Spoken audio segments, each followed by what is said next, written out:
All right. Hello, everyone. So this is going to be a discussion between me and Florian.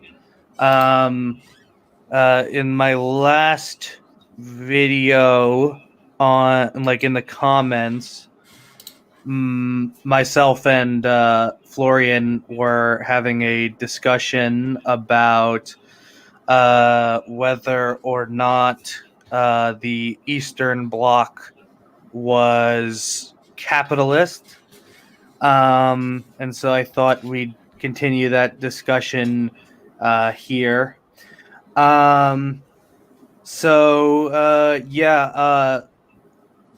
Just before we get into that, so I was wondering, Florian, do you consider yourself a Leninist or? I just say I'm a communist because, like, if you go out to the world and people ask you what your politics is, most people are not even leftist, so they don't care about what strain of leftist you are. So if I just say I'm communist, that's already enough. And for people who want to know more, then we can already talk about specific topics, because I have, agreements with some people on some issues and disagreements on others. So that's fair enough. Yeah, that's fair enough. So, So why don't you, I guess, state your position on whether or not the Eastern Bloc is capitalist, and I'll give you my thoughts. Or was capitalist, rather. Okay. So I think the state socialist countries of the 20th century constituted a different economic system than capitalism. And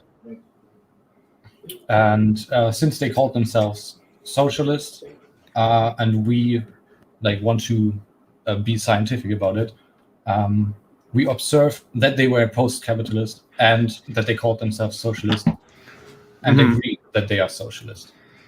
So we are just observing socialism, not how we want it, but how it developed in the real world. Okay. So sorry, I got someone talked to me through the door.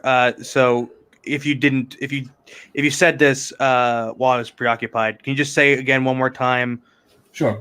What you don't have to say everything again. I heard most of it. What's your baseline reason for calling the state socialism of the 20th century socialist?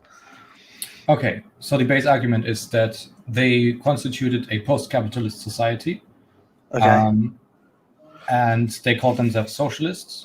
And we as scientific socialists can't just bake into the definition of socialism all the features we like. We are just here to observe what really developed in the world. Okay. And they call themselves socialists. So this doesn't apply to everyone, of course, but it was definitely post-capitalist. And they call themselves socialists. I just go by that. Right. So So they called themselves socialists, but I think you and I agree that just because they call themselves something doesn't mean that they are. So the main substance of your point is that these societies constituted a different social system than capitalism. Yes. What do you think indicates that? So we distinguish different economic systems based on how the production is organized. The main distinguishing feature is how the surplus is produced and distributed among society. And in the state socialist countries, this was not done in a way that the surplus went to another class. It was appropriated by society as a whole and, used up by society as a whole. There was no distinguished class who took it for themselves.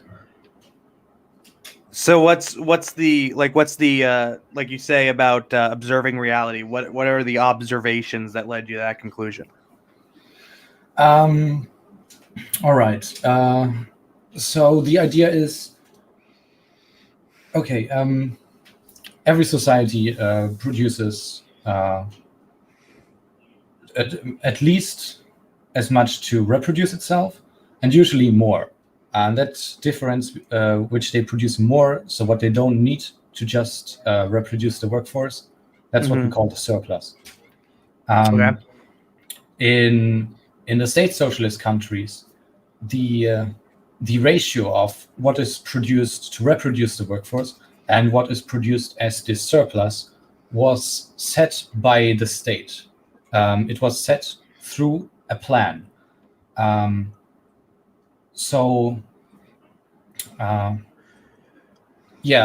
Unlike all other previous economic systems, it was not created through, like in feudalism, like the lord set the target themselves, and all the serfs had to obey it. Or in capitalism, it's not like the wage contract that determines, okay, you work that much, and this part goes to the capitalist and this part goes to yourself as a wage. It was set by the state as a plan for the whole society. Oh, wait, okay. So I'm having a hard time. So you said that in feudalism the lord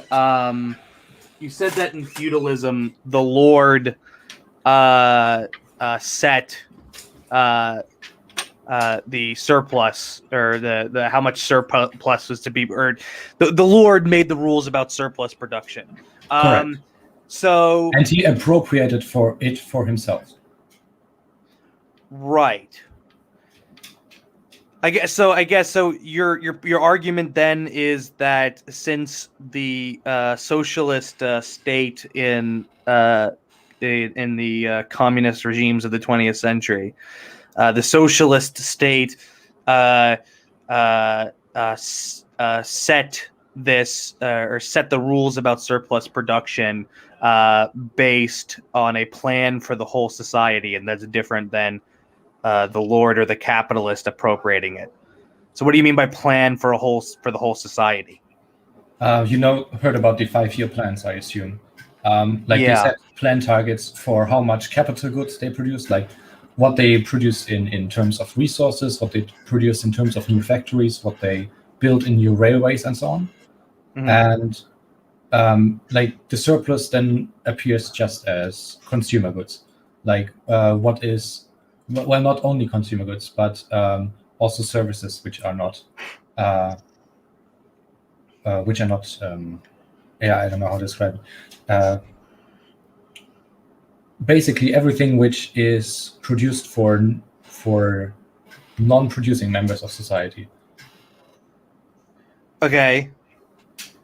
Like a pension and a kindergarten. Like those are services that are also available to everyone in that society. It's not like just one distinguished class which gets from the surplus. It's even everyone. In capitalist or feudal society, insofar as non-working groups are allowed to survive, they also appropriate part of the surplus, or they don't appropriate it, but they consume part of it. So correct, yeah. Just because there's a wider, there's always a wider consumption base for the surplus than just the ruling class. Correct, yeah. The difference is that there was no ruling class who privately accumulated all that wealth from the surplus. What do you mean by privately accumulated? Like a capitalist makes money from a lot of workers that work for him. And that constitutes, of course, he's a capitalist because of the work contract. He has the capital, he sets up the work contract and decides how production is run and so on. And he gets the surplus for himself. Well, he doesn't get the surplus for himself. So in feudalism, the lord got the surplus for himself. in capitalism, the capitalist has to reinvest the surplus, at least part of it. He can only consume, or the capitalist can only consume part of the surplus. The rest of it has to be reinvested because capitalism is based on accumulation. I don't disagree with that. I mean, but there's no contradiction here. Like, obviously, investment is done. It can be done in socialism, it can be done in capitalism, and it can be done in feudalism. Like, yeah, like you can sell parts of the surplus. The Lord could take like parts of the grain he got as the surplus that he got, and pay, I don't know, soldiers, and they take other land, so they accumulate them more land. Well, there's no. I mean, the Lord can accumulate in feudalism, but there's no accumulation imperative necessarily. The Lord can just take what the Lord wants for consumption and then build up for war in terms of power grabs and conflicts with other landlords.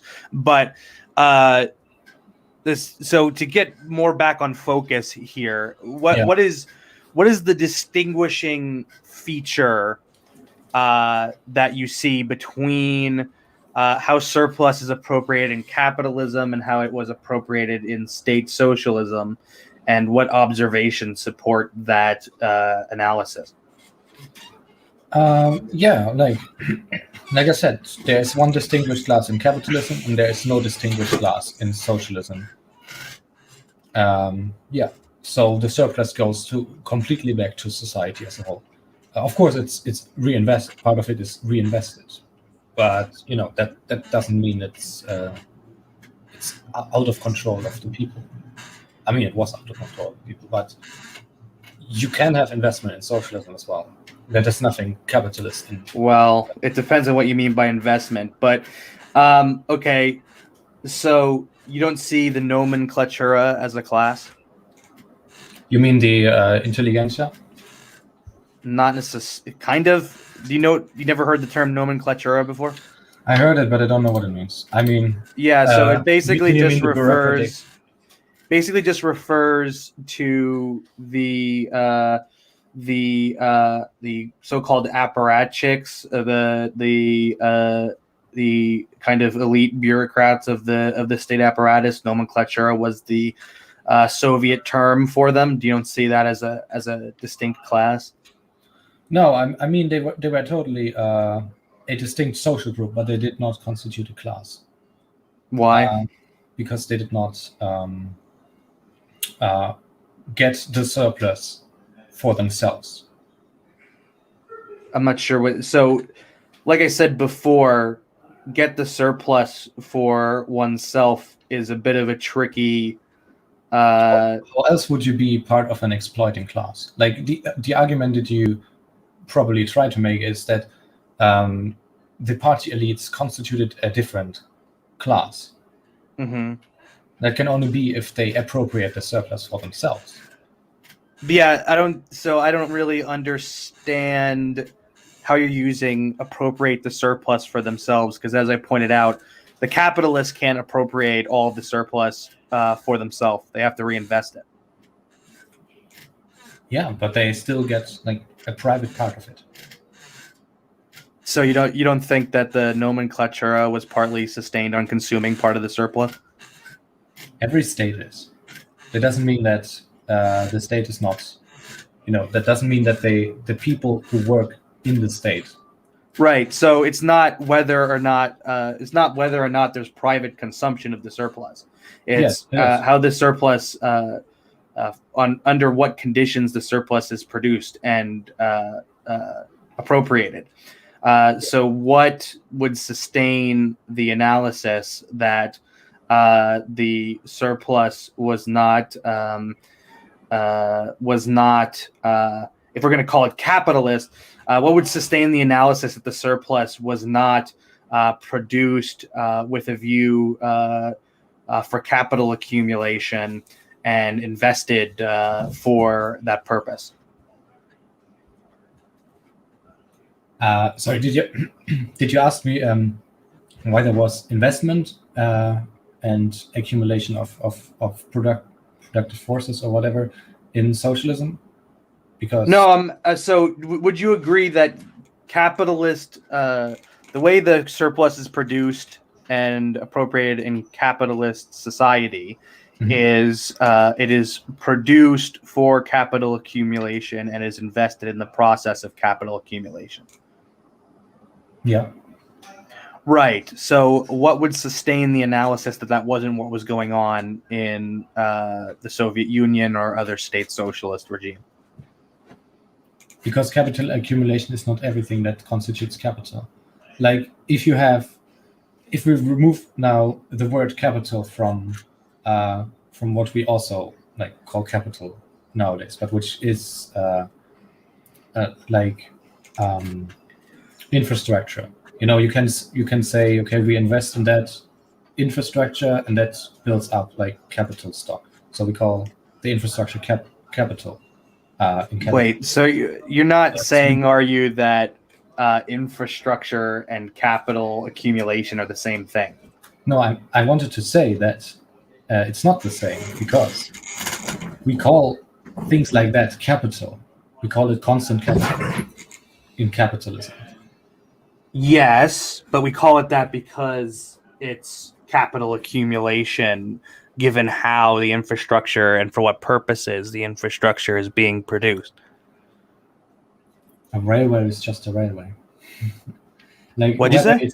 A railway is just a railway. Like, no matter. Yeah, that's what I'm saying. It has nothing to do with the properties of the railway itself necessarily. It's for what purposes the railway is produced, and in what sense it is its production and appropriation is realized. In capitalism, it's for capital accumulation in the sense of capital accumulation. Yeah, sure. But you build up the infrastructure, like that's a necessary part of development. It's not necessary. Yes, and that's not capital accumulation, so it's irrelevant. All right. Okay, I just wanted to make that distinction clear. So not all development is capital accumulation. What do you mean development? Like building up infrastructure, building up industry, and so on. So development has a specific development. You can talk about development in a loose sense of just building things, but that's not what it means in social science. It means something more specific. And then when you talk about industry, I think industrial production is specific to capitalism. Okay,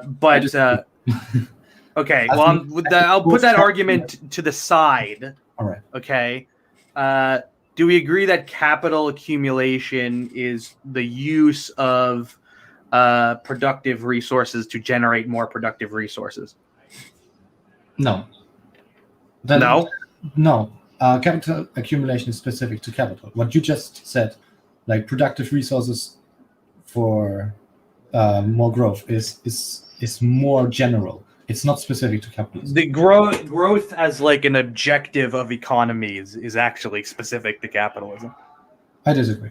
Well, when you're dealing, you're only going to run into that when you're dealing with capitalist political economy, and the especially when it comes to the GDP aspirations and such of nation states. So, I don't know in what other context you think that historically became an issue. The growth of an economy is a necessary part to do basically everything that you want to achieve. Like even no, it's not. Yes, it is.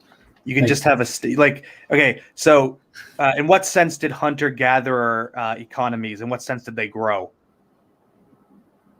Well, they went out in the woods, got their food and resources, and that's not growth. Nothing is growing. It's a stagnant. Exactly. They only replaced what they got. Like they only reproduced the workforce. So it wasn't growth. Well, there probably was some growth, like some items that you had over time, and there was a transition from hunter-gatherer societies to more advanced societies. Yeah, but that didn't constitute growth. That was just a change in social relations, which probably not just come about by chance. But they didn't come about because of growth. It came about because of changing changing environments and so forth. You know, I mean, you can't changing capabilities. I mean, without- really, it was about without It was a combination of different or you know, new ways of exploiting and designating resources and new technological capabilities. yeah, okay. But it wasn't growth. I would call that also growth, because you can build Well, that's only growth and stuff like that. That's only growth in like the loosest, most colloquial sense. When we're talking about growth in terms of the economy, you're talking about things like GDP and the expansion of markets and so forth. Yeah, I'm not talking about the expansion of markets. Well, that's kind of integral to like modern growth as an economic concept.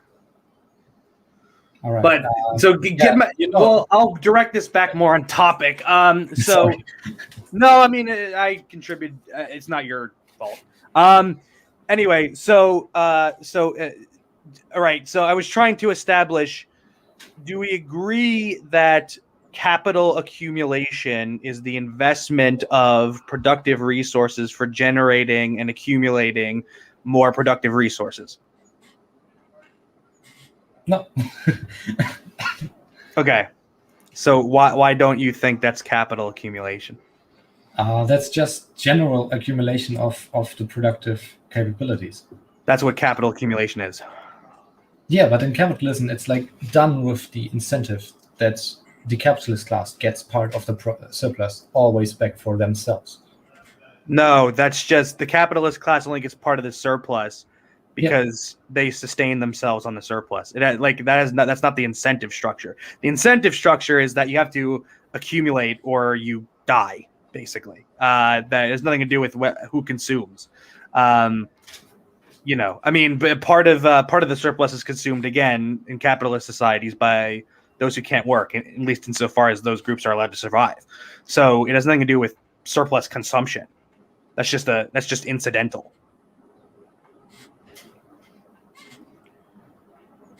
Then what would the role of the capitalist class be for capital accumulation at all? They carry out the capital accumulation. That's it. That's it. Yeah. I think that's a little bit too simple.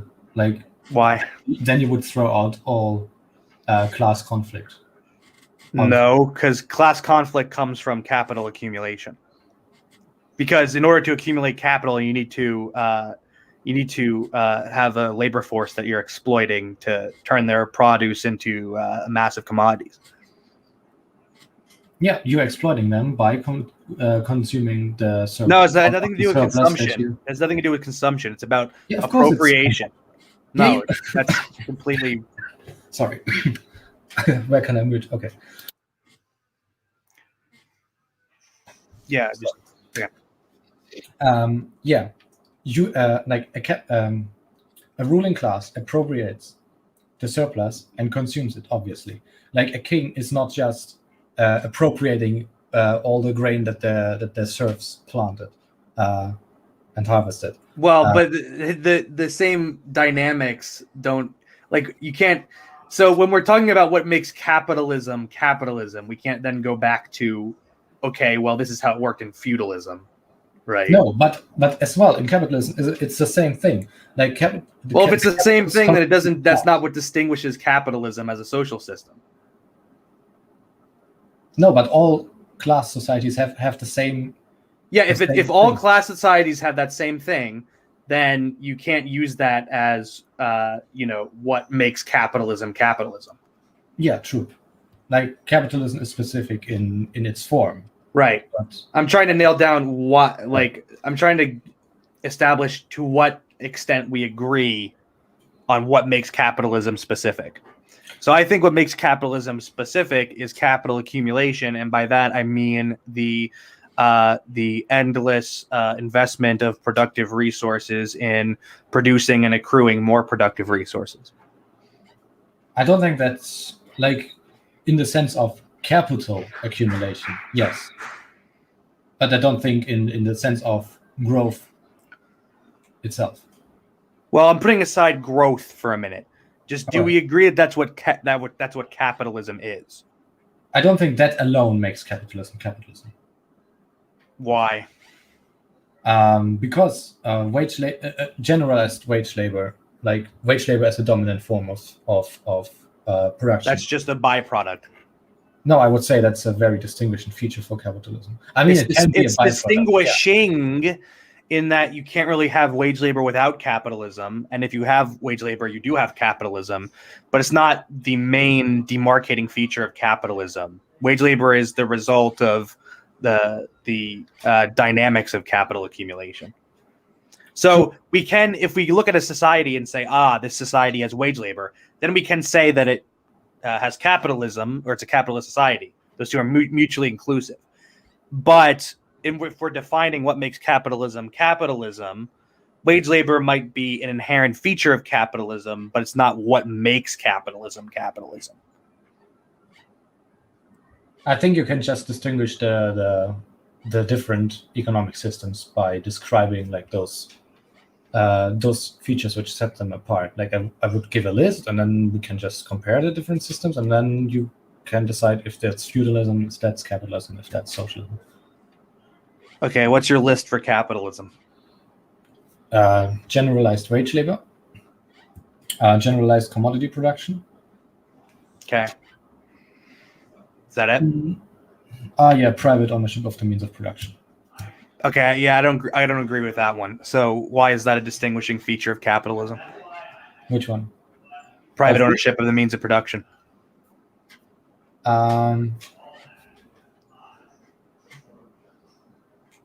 Because the wage labor is made between private individuals, and the ownership of the wage labor contract is made. Appears as a contract between two individuals. Like you don't think though that what matters in determining what the mode of production is just the formal legal procedures. No, but like you have to have like private ownership to have a contract between. Well, but there could be no contract. Like you could just have wage labor with no formal contract. I guess, yeah. But, so the contract doesn't really matter, does it? Hold on, no. How would you have a wage labor without a legal formal contract? Like even if there's just one person who owns like a bunch of trees and says, "All right, you can get half of the food that you harvest from the trees." All of it could be set based on informal cultural arrangements. It doesn't have to be set. I would say it has to be enforced by a state, but it doesn't have to. The state could just enforce it with violence. It doesn't necessarily need to have a contract. Like you could just have like a society where the cultural norm is wage labor, and the state intervenes to protect it from time to time, but nothing has to be written down. There doesn't need to be any specific formal procedure.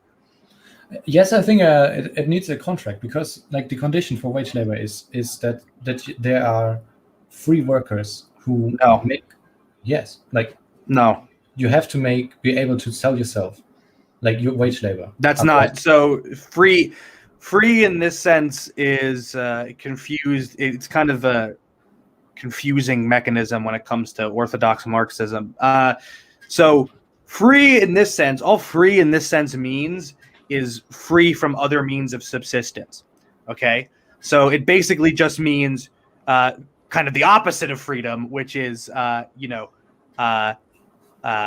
you're free from any means to survive without wage labor, essentially. So it doesn't have anything to do with freedom before the law. It doesn't have anything to do with any of that. It doesn't have anything to do with things not being directly coercive, because we know from examining labor history that sometimes capitalists would just lock workers up to prevent them from leaving.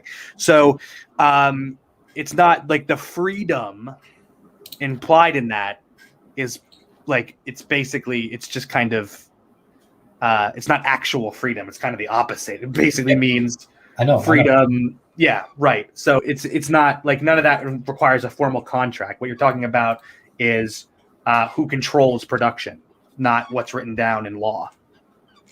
So, like when Marx talks about a free laborer, he has like two parts of that freedom. Like one freedom is what you just said, the freedom from owning capital, like from owning other means of income that you can, like he doesn't own land like a peasant does, and he doesn't own like a house which he can rent or whatever. But he is free from that. Like that's a negative thing. But he's also free to sell his labor to whoever like wants to buy it. That's this. Yeah, but all you need is functional ability to sell labor. You don't need it written down somewhere that X person is free to sell their labor. Well, what else is like? Okay, I mean, it does not really matter, but I would still say like it's a contract between a capitalist and a worker, like to form the wage labor. No, it's a relationship. It has nothing to do with what's written down in a contract. Yeah, it is sometimes formalized in a contract, but it doesn't have to be. I don't think like it. Hold on, it does not need to be written down. Yeah, but even if it's an oral agreement, like that's already a contract. It's just a formalization. If you want to define contract that way, sure. Yeah, it's just a formalization. It does not really matter. But like both of that is based on private means of production, ownership of the means of production. What do you mean by private? The worker could theoretically own capital himself, but he doesn't. And the capitalist owns it himself, and he can then buy the power. So by private ownership of the means of production, you mean the capitalist controls production. Yeah, that's a result from that. Yes. Yeah. Okay. So the first bylaw. So the first item on is it capitalism or not is does it have capitalists controlling production? Well, what's the other? So you said generalized commodity production. What do you mean by that? Well, that most products are produced for the intent to sell them. Okay, so most things. Usually for profit, Right. So So do capitalists control production? Are most things produced for sale? Okay. Mm-hmm. What's the next one? Wage labor, but that's like those were the three: wage labor, private ownership of the means of production, and wage labor. How do you define wage labor? I asked not because I don't know what that is. I asked just like to know explicitly what you mean. Well, a worker sells their labor power to a capitalist. Okay, so the three items are: do the capitalists control production? Are most things produced to be sold? And does the worker sell their ability to perform labor to the capitalist? Yeah, but the last two have to be generalized. Like they have to be the dominant form, because like they existed before capitalism, but in capitalism they became the dominant form. Yes. Okay, so according to the things you laid out, a society is capitalist if the capitalists control production, if most things are produced to be sold, and if laborers largely sell their ability to perform labor to the capitalists, right? Yeah. Okay, I'm fine with that as a way to identify capitalism. I would just say that literally all of that is true of the of state socialism. I disagree, but okay, go on. Okay, well, so okay, well, so the state socialist societies They did not. At least if you take the Soviet Union, for example, the Soviet Union had a class of elite state officials that controlled production. There was even for a time a formal labor market where, especially for skilled laborers, but even if you want to disregard that, workers produced for the state in exchange for income. So they sold their labor power, and the state could only function in the sense that it churned out products to get a return on investment. So that is generalized commodity production. Okay, I disagree with all three of those. Less with the wage labor, because I agree wage labor existed. But I mostly disagree with that the elites constituted a distinct class like the capitalists did. And I mostly disagree with the generalized commodity production. Okay, so what are your reasons? Which one first? I guess the party officials. They did not constitute it. Not party officials, apparatchiks. They didn't have to be in the party. In fact, they largely weren't in the party. Right. Yeah, but you know what I see? Like those countries had a merge between the state and the party apparatus. So. Yeah, but like for instance, in the Soviet Union, Stalin basically sidelined the party. So. All right. Okay. I'm not that knowledgeable about specific times, like. There were. Yeah, I mean, so the you did have the formal rule of the party in the state. I'll grant that, but if you're talking about the elite group, it was the apparatchiks or the nomenclature, and those didn't need to have those weren't necessarily in the party. All right.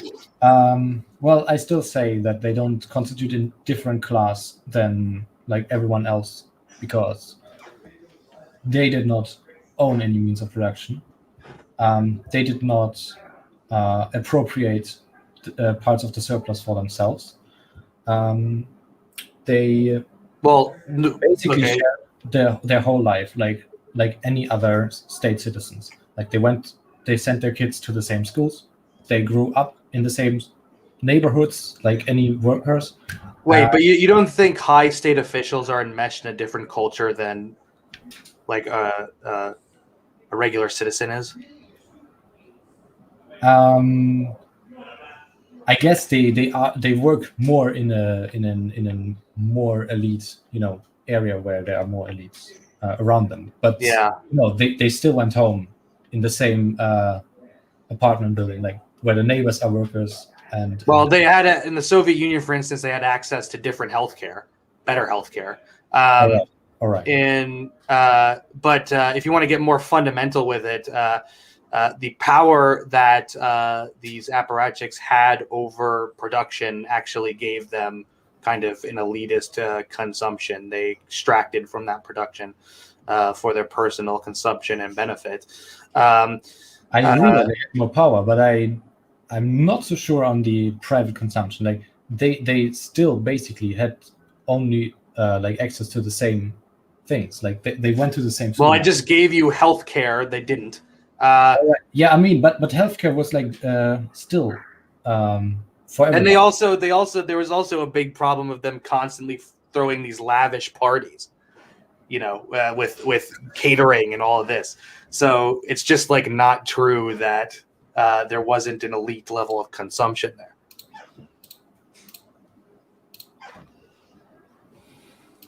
Yeah, I mean, it's a different degree. We could maybe argue about that, but no. Like they did not live in a different neighborhood. They did not build mansions for themselves. They had dachas. Cars. What? Dachas? They had dachas. What's dachas? You don't know what a dacha is? I'm not English. Oh, sure. Okay. Let me just get you the Google definition. A dacha is a seasonal, year-round second home, often located in the exurbs of Russian-speaking and other post-Soviet countries. So it's actually a Soviet word, or a Russian word, rather. But yeah. So yeah,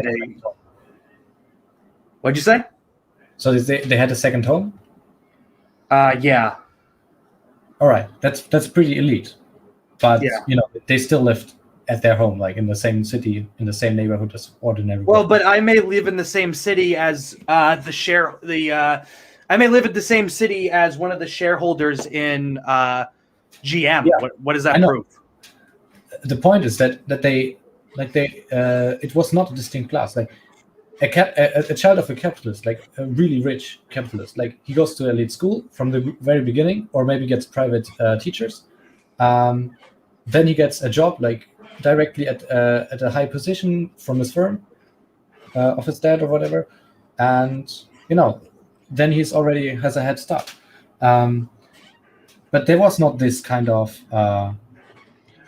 distinction between the ordinary work. Like you could go to the supermarket and meet your.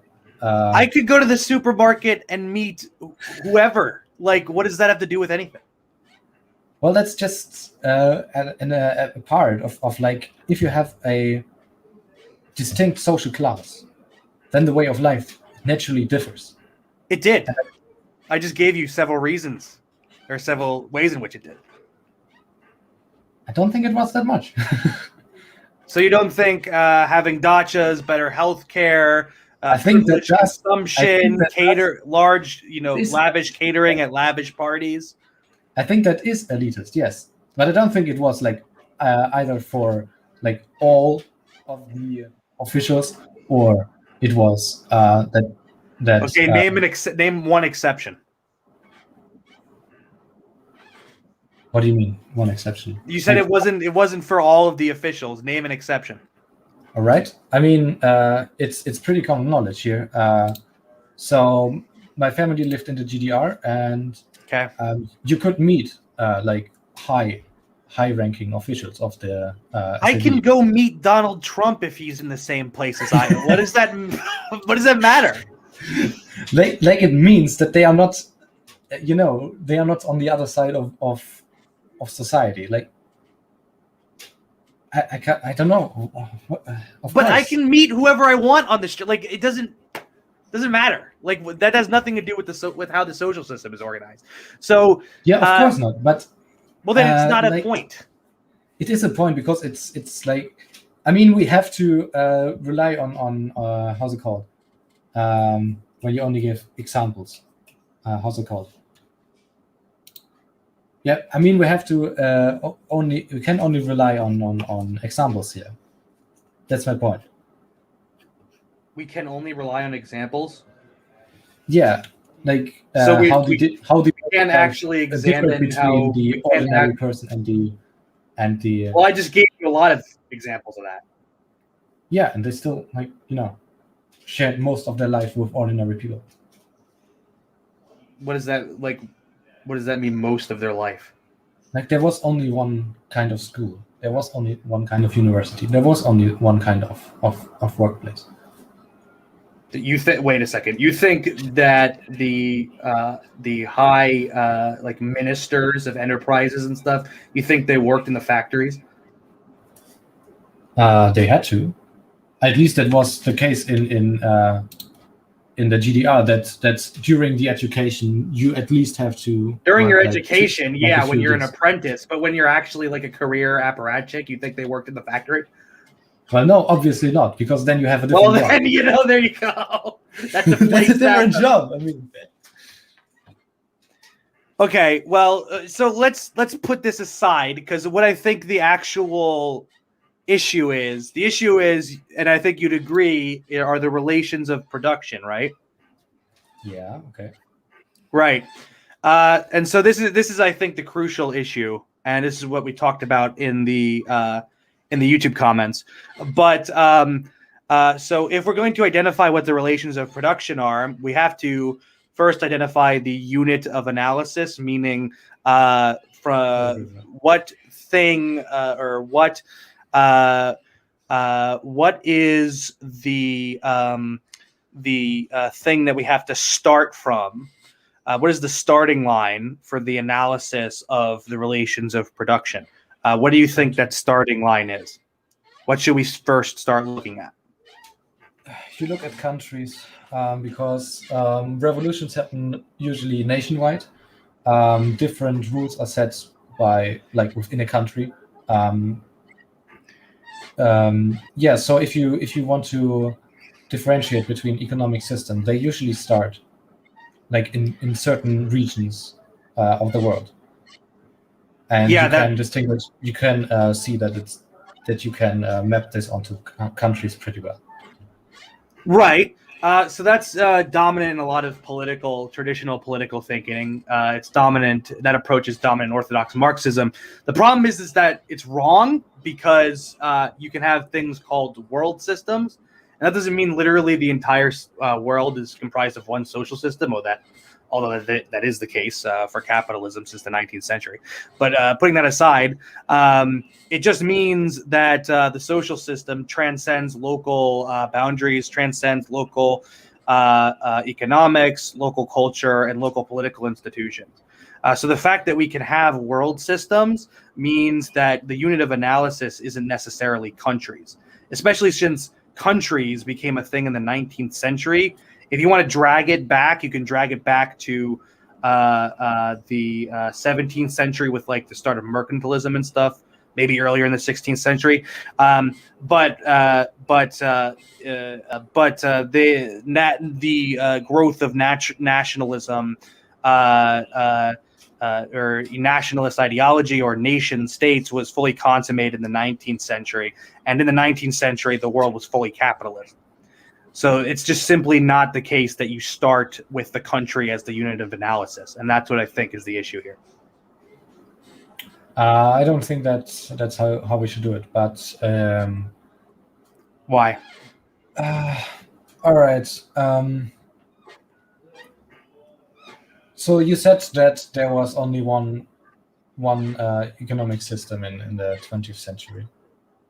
In the 20th century, capitalism was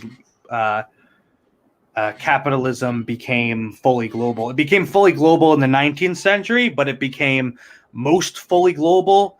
It became that process was completely achieved in the 20th century. I agree that it was completely achieved in the 20th century. It was like 1991 or something like that. No, way earlier than that.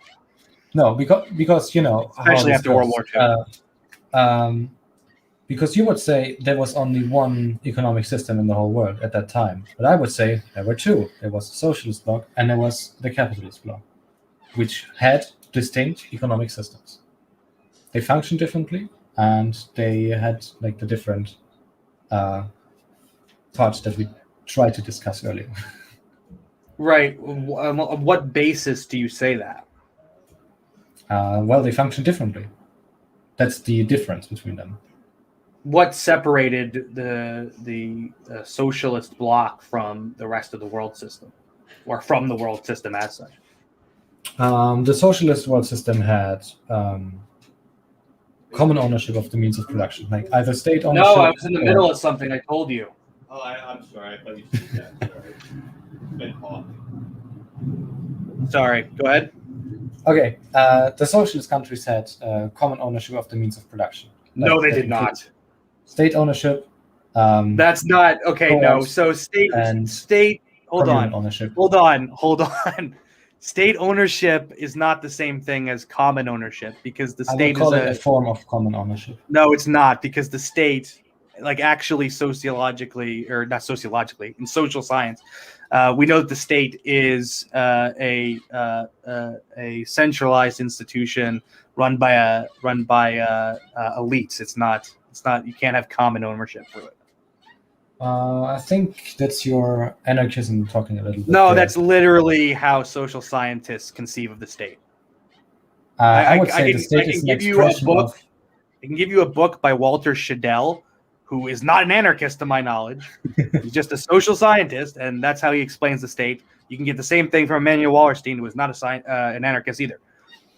I mean, yeah, there are elites in the state, but the state is more an expression of society as a whole than it is just control of the elites over Every society. institution is an expression of society as a whole, but the state centralizes power in elite hands, so you can't have common ownership through it. You don't need to have like absolute control of the elites over the state.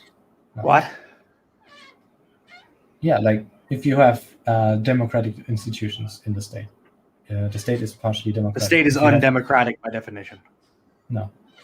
Yeah, that's how the state works. You can't have centralized power that accumulates over time and becomes more centralized, and also meaningful participation for the whole public in decision making. You can definitely have a centralized decision-making process, and which is democratic. For example, okay, let's say, do you think a referendum is democratic? Sure. Okay, then let's say there is a referendum about, I don't know, whether there should be lights on the street. Like every street should be lit at night. Okay. And like there are only two options, yes and no. And every part of the country, there is the same referendum. So it's a national referendum. Mm-hmm. In one part, more people say no, but in all other parts of the country, the majority says yes. Mm-hmm. So in total, the result is a yes vote. Okay. So the decision was central, and one part of the country was. Wait, what do you overruled, mean but the decision was no. central? Well, it was a central decision for all parts of the country. That doesn't make any sense. You're okay. A referendum is basically just polling the entire population. What about that is central? Well, there is one single one. Instead of having one single decision making. What? Like instead of having every part of the country make their own decisions, like Region A says no, we don't want that. Region 2 says yes, we want that's not that. That's not what. Yeah. So centralism in these terms is not about whether you have one unitary body or many different diffuse bodies. It's about where power, decision-making power, is concentrated.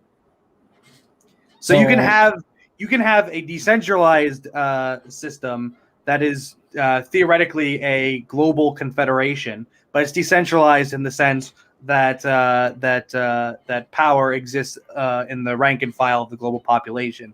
It's not concentrated. You can also have, like you did with feudalism, where the local lord concentrates the power over the local peasants, but there's no unitary system. There are just a bunch of diffuse lords. Because then I think you would completely disagree with democratically setting plan targets for the whole society as being a decentralized thing, even though the plan is made set centrally. I don't get it. This central and decentral in these terms are talking about how power, where power is seated, whether it's concentrated in a few hands or not. It's not about the physical separateness of things. All right, then we just need to introduce more democracy to the socialism we had, and then it would be socialism in your. But there was no common ownership because there was no common control over production. Production was controlled by the nomenclatura. Yeah, I agree. Like my main. So then there was no common ownership, and that goes out the window. No. I believe state ownership is, in theory, common ownership. Well, the only part that was missing is that there was a separation between the people and the decision-making process about it. Then it wasn't common ownership. But it would be the same relationship if there would be democracy. Like it would still be state ownership if the people would decide on the plan targets democratically. No, it wouldn't be. Yes. The state concentrates decision-making power. Common ownership means decision-making power is generalized. So you're literally talking about the exact opposite. No. have you heard of Paul Cockshott before? Yeah. All right. You know his proposal is to set the plan targets through direct democracy. Okay. But every part of the of the economy like would still be pretty much similar to what it was in state socialism. If the only difference if the would plan is set by direct democracy, then it would be the complete opposite of how it worked in state socialism, because in state socialism, the plan was set by the nomenclatura according to the needs of capital accumulation. But the only difference is this democracy part. That is such a difference that it means you're dealing with an entirely different social system. Okay, I mean, sure, whatever. Because like you would still have the wage labor in that case, and you would still have how would you have wage labor and direct democratic control over production? The workers, they go where they want to work somewhere, they sell their labor to that place. The difference is just that it's a democratic. That's not what wage place. labor is. Yes. Wage labor requires, and this is directly from Marx, wage labor requires that a class a class has control over economic resources such that it dispossesses another class. I guess you could say it would be wage labor plus, because they still get their wage, they still sell their how would you how would you sell anything? They partially co-own the means of production. If they only partially co-own, then it's not common ownership, is it? I mean, you and your co-worker and everybody else in the society would partially own, this, if it's partially, then it's not common ownership, is it? How do you like, what's the difference between, like, if everybody has not a share, but if the community as a whole owns something, that's common ownership, right? Sure. You being a part of the community means you are a part of the ownership. Yeah, but I have to have equal control over it to everyone else. Otherwise, it's not common ownership. Yeah, I agree. Okay. So the only part that was missing in the state socialism was the democracy part. Without the democracy part, you didn't have the common ownership part. Is the problem? I think you're baking the democracy into the common ownership. Well, because it is baked in. Like, you would basically trying to do one without the other. You would basically be baking a cake without cake mix.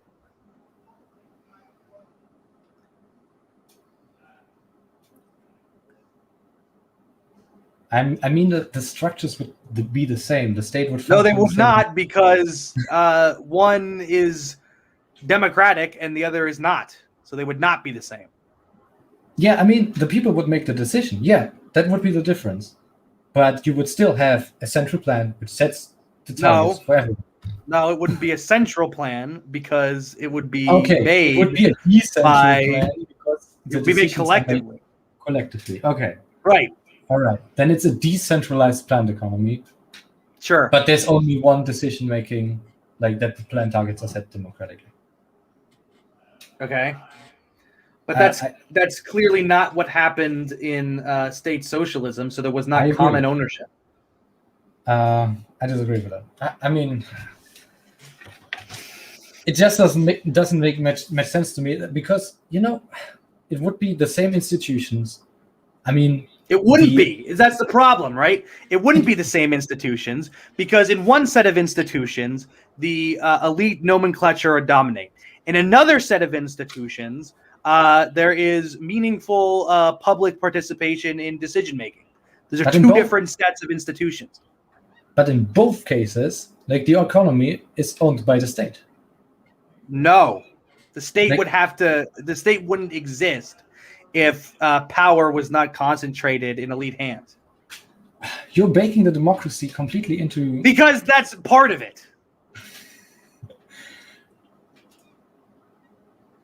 So hold on. If I find any example of common ownership without democracy, then it's not a good example of common ownership. No, then you would have.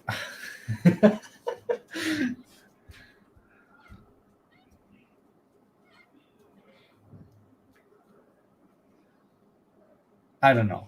I really don't know how to proceed with this. I mean, we completely agree what we want, but it seems so weird for me because I would describe the same thing as a state, what you would describe as not a state. Which it's bizarre. Yeah.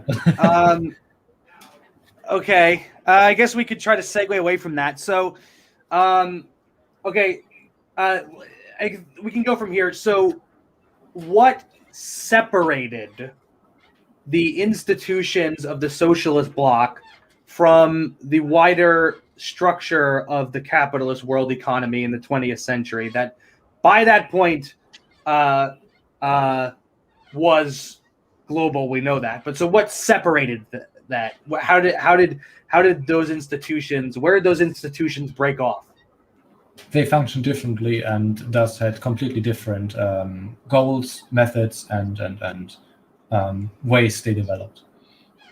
I'm not asking about. So what I'm asking is, if one of them could function differently, that means that their institutions had to be separate. What separated the institutions? Like, obviously, there was a physical separation. Like, on one side, that army had control, and then on the other side, the other army had the control. Like, that's maybe important, I guess, this physical. What do you mean by one army had control and the other army had control?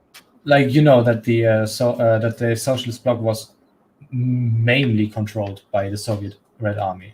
Like, they had the troops in East Germany, in Poland, and so on, while NATO was like sitting on the other side of the wall, like in Western Europe. How does that separate institutions? Well, a military power is like a major thing. Who controls the country and how the stuff functions. Okay, do you think that the Soviet bloc was literally as powerful as the United States at the time? No. Okay, do you think that it was even close? I have not looked at the numbers, but I don't think so. No. Well, it's not necessarily about numbers. Do you think that the Soviet Union do you think that the Soviet Union's global power at the time was just right below that of the United States, or do you think it was kind of like several leagues below, maybe like at a midpoint?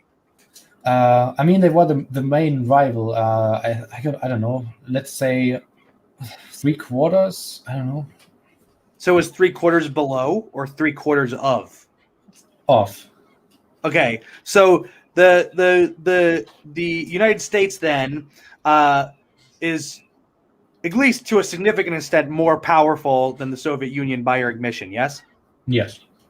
So then how could the Soviet Union have separated itself from the world system that the United States was at the helm of? First of all, like, just because somebody is in power of like the strongest, has the strongest influence on the world, doesn't mean like every part of the world is influenced by you. That's what hegemony means. Hegemony means that, at least with respect to all of the states in the system, you get your way 95% of the time. And that's definitely not the case for the United States. That was the case for the United States. No. Yeah. No, like the idea that the United States had major influence on what happened inside the Soviet bloc is just weird. Like, obviously, there was a real physical influence of the Soviets over the Socialist bloc instead of the capitalists. The Soviets had influence over the Socialist bloc. But okay, so we'll go with this example. In the long 16th century, when capitalism was developing, part of that early capitalist system was the Spanish colonization of the Americas.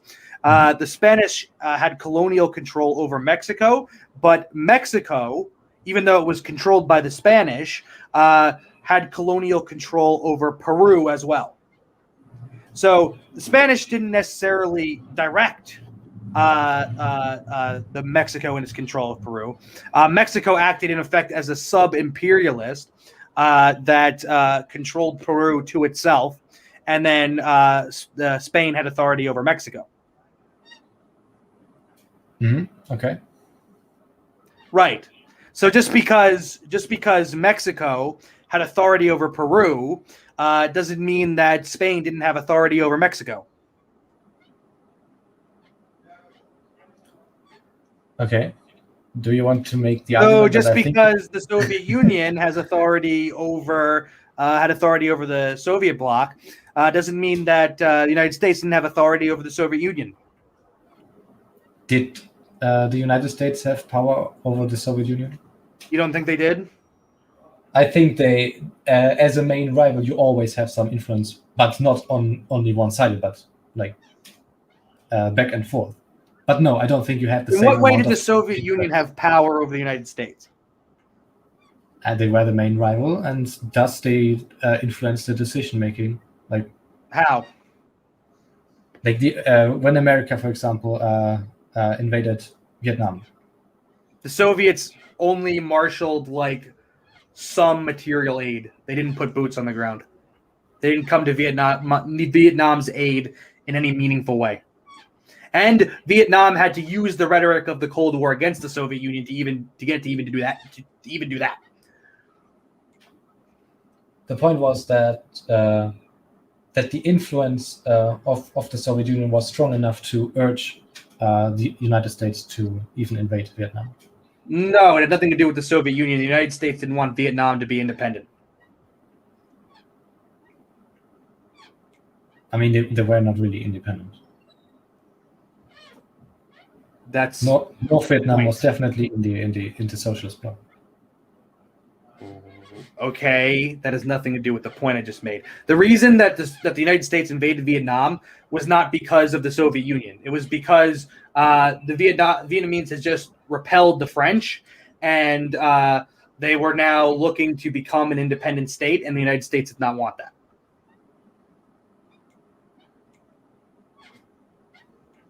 I mean, don't you think that this socialist North Vietnam would be like a threat to? Yeah, because they didn't want Vietnam to become independent. Yeah. Okay. I mean, right. So it had nothing to do with the Soviet Union. Hold on. How's it called?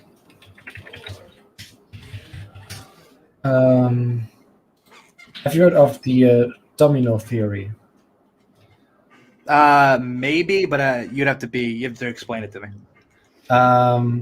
Well, the idea, it was like a theory by the elites by the military elites in the United States, that if one third world country basically goes socialist, then this will spread like from one to the next one.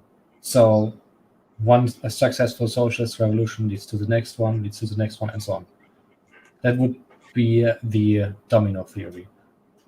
Okay. And that was like one of the justifications in the United States administration to, intervene. Yeah, but it had nothing to do with whether or not the Vietnamese were going to call themselves socialists. The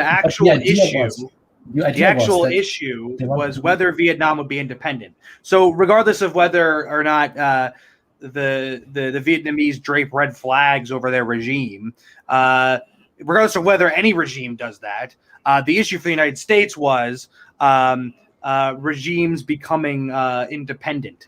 That was the issue. I think you completely have it backwards. Like the idea of becoming backwards is only a threat if they are if they try out a different economic system.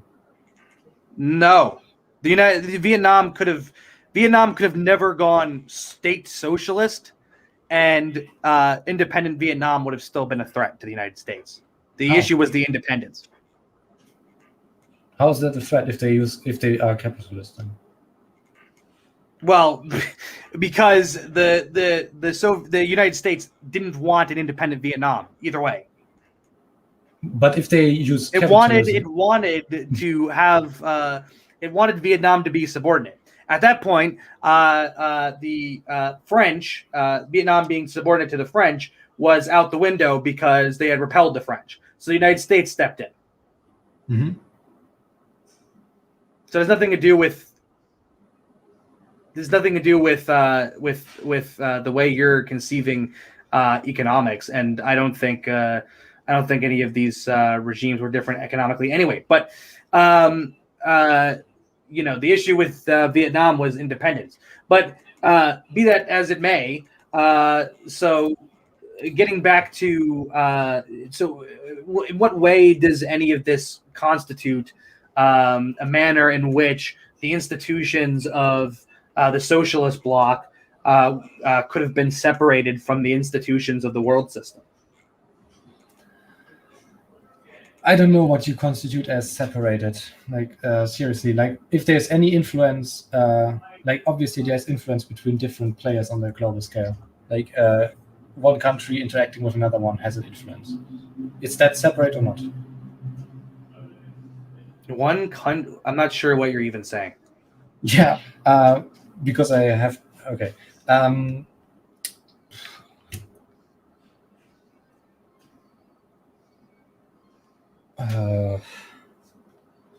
Like if country A, I don't know, if country A wants to do something and country B doesn't want country A to do that, is that already an influence on country B? I suppose. What does it have to do with what I was saying, though? Well, and if that is an influence on country B, does it mean they are separated or they are not separated? Well, countries as a thing became a thing in the capitalist world system, but I guess putting that aside,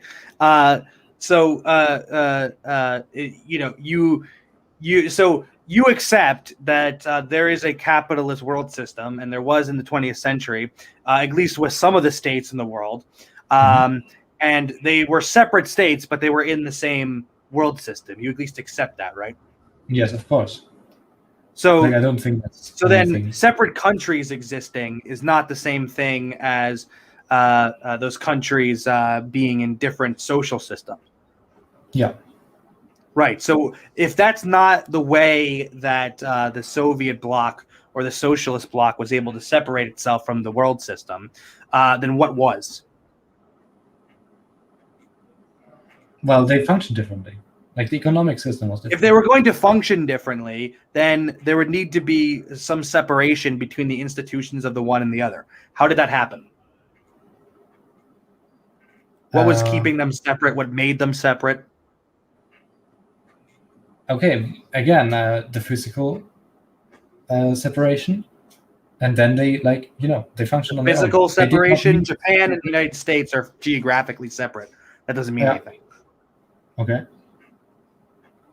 So physical separation, that's not very good.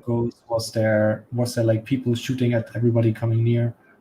People shooting at everybody coming near? No, but you can't deny that there was like a military,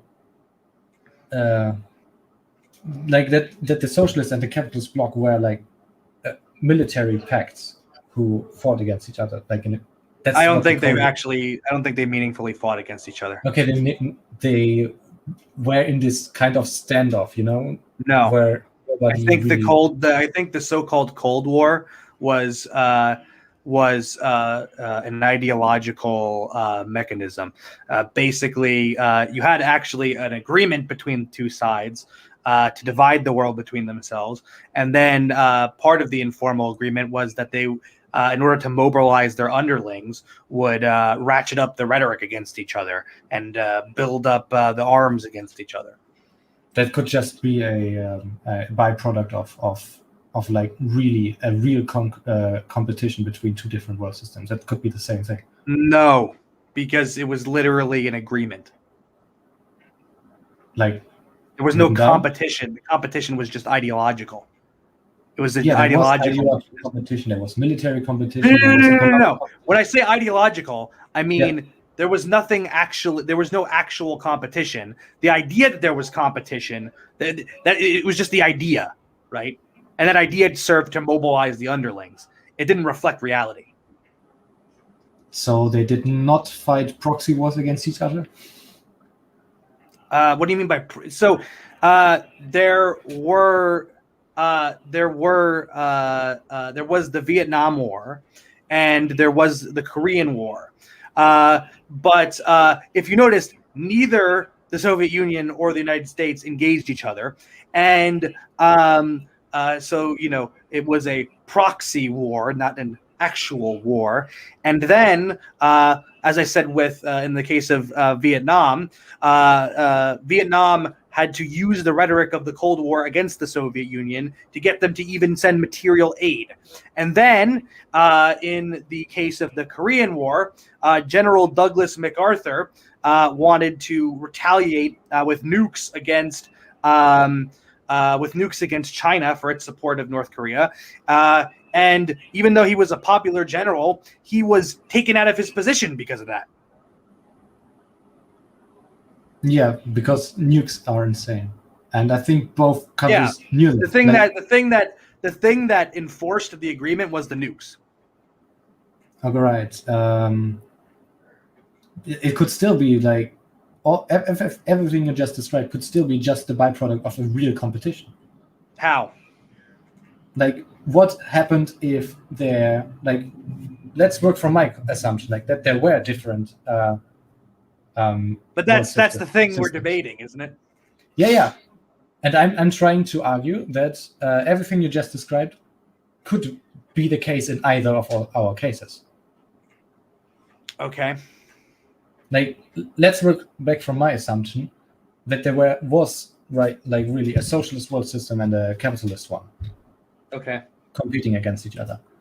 Okay. The leading countries were the United States and the Soviet Union, like of each bloc. Mm-hmm. And they were both nuclear superpowers. Mm-hmm. They really wanted to avoid, bombing humanity back into the Stone Age. Mm-hmm. So they fought proxy wars. They competed in an arms race. They closed off their borders against each other.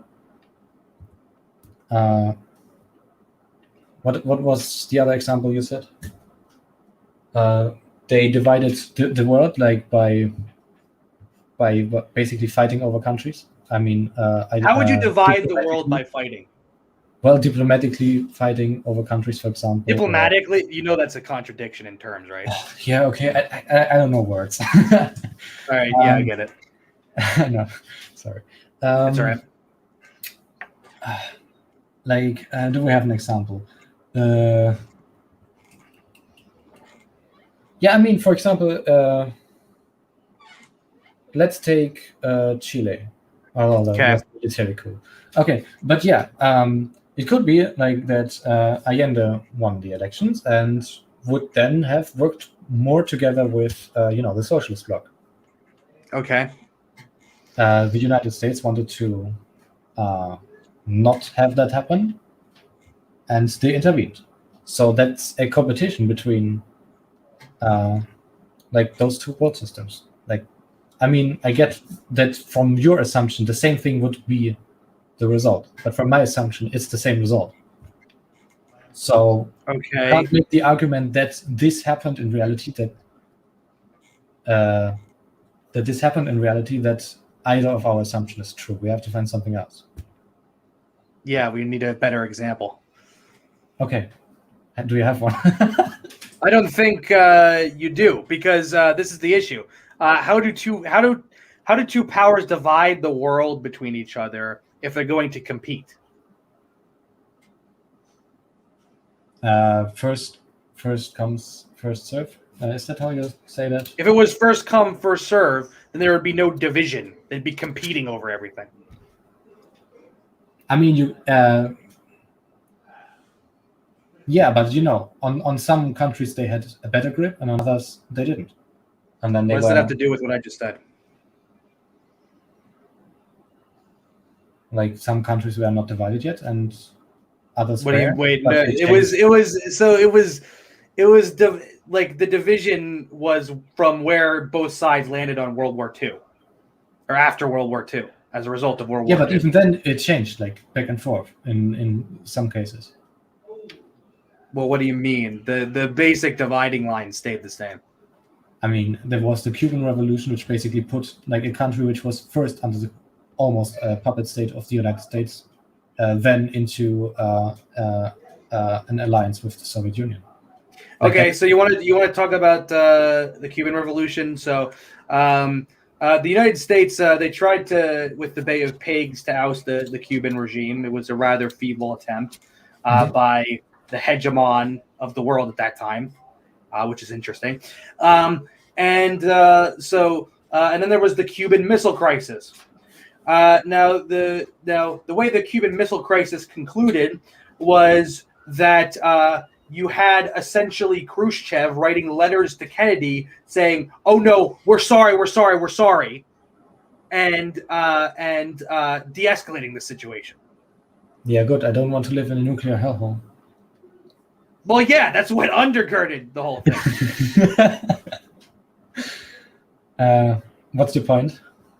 My point is that in that situation, the Soviet Union basically marshaled its forces back behind its side of the line and retained the agreement.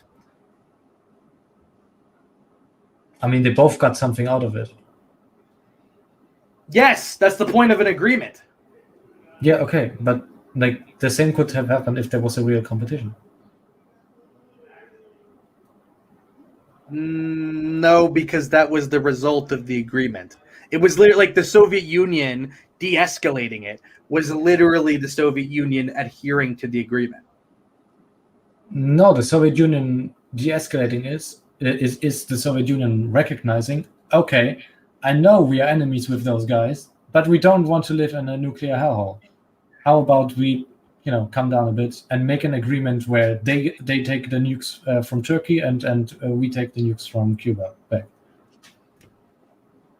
No, because, like I said, the nukes were just what enforced the agreement.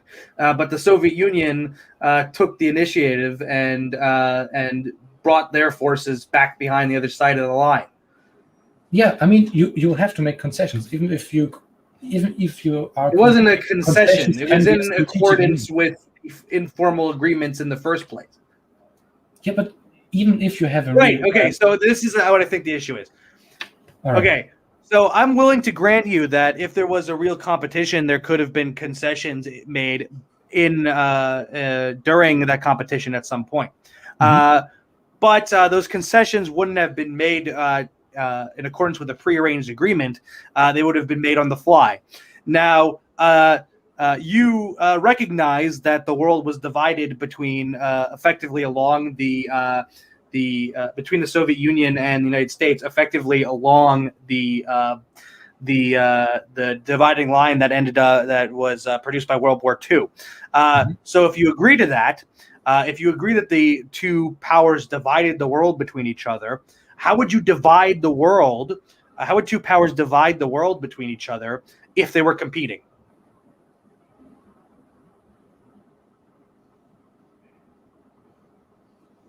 Like every country deciding for themselves, it could still. Well, but that's not what happened. The Soviet Union had. Of course, everyone influenced everyone. But some countries decided for themselves. We want to go in that direction. We want. Yeah, there was a non-aligned movement, but so what? No, I mean, like, what do you want to go with this? How do two powers divide the world between each other if they're competing? Exactly like it happened in the 20th. That's not an answer to my question. How do you divide? How do you divide something? How do two actors divide something between themselves if they're competing over it? Oh, okay. Hold on. Are you saying that they sat on the table and they discussed who gets which part of the world? I mean, they kind of literally did that, but I'm not even just saying that. It doesn't even have to be that formal. How do you divide something between? How do two actors divide something between themselves if they're competing over it? So, for instance, by analogy, if my sister and I we have a cookie, and let's say we're competing over the cookie, well, then we're not going to divide the cookie between each other. We're going to, I don't know, have a slap fight to try to get the cookie for ourselves. If we can only divide the cookie between each other if we break it in half, and I get one half and she gets the other half. Mm-hmm. All right, and now saying you both argue about like a whole bunch of different kinds of sweets. Okay. You make a first division, like you have a box full of them. You That's an agreement. You pull it over, and then you have like two piles, like you and That's your an sister have agreement. one pile, and then you bargain with each other, like back and forth. That is more agreements. Then you try to sneak out one sweet from the other one, and you try to defend off like a hand which grabs that cookie or whatever. Yeah, so you both are hearing that. Literally, what you just described was an agreement. You can still try to like how's it called, and to get back at them, like to overturn the agreement in your terms, like to change the conditions. But there's still an agreement. Yeah, but it's still a competition. Not a competition in the sense that these are two opposing sides.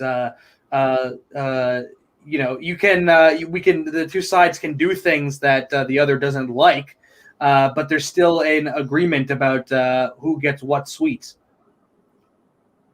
I don't think so. Like, but you literally just established that. Yeah. Okay. I mean, in some parts, like they both agreed because they could not do anything about it. But if they want, they could, they probably would have. About it, they agreed that they would divide the sweets that way. Yeah. Okay. Like, assuming you are the Soviet Union, you probably want a wall of other countries in your military bloc around yourself, and if you are. You don't want like that all your neighboring countries are capitalist and that your socialist allies are like in the Pacific Ocean or something. Okay. So you have a preference for countries which are next to you. Well, it's not even that you have a preference. You have this is your sphere of the world, and that's where your influence and power lies. Okay, exactly. And the same goes for the United States. Okay. And for countries which are further away, you obviously have a harsher competition. What do you mean? Because your direct influence is not as strong there yet, so you fight over it harder than over those where you already have more influence. But you're still trying, to overturn everything in your favor. But you're trying. But you have. Well, you're not trying to overturn everything. You might be competing over. Yes. No, you might be competing over specific countries, but that doesn't mean that you're competing in the large sense. So if let's say hypothetically there's this non-aligned country. It hasn't joined the non-aligned movement. It hasn't joined the United States or the Soviet Union.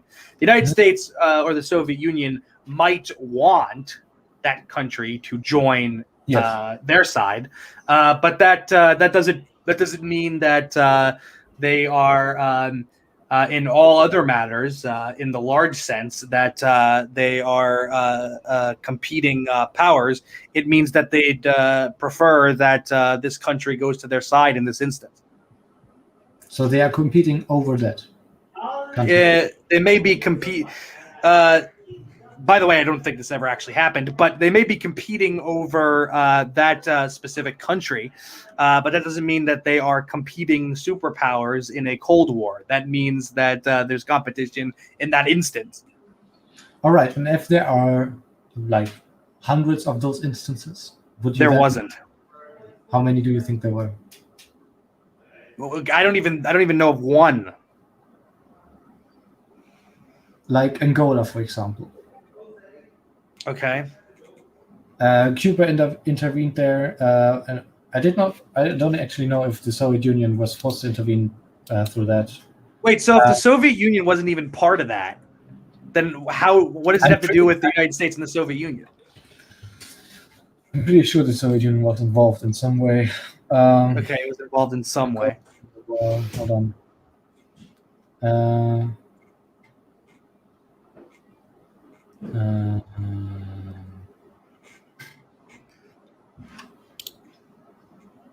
Okay, looking this up is really tedious.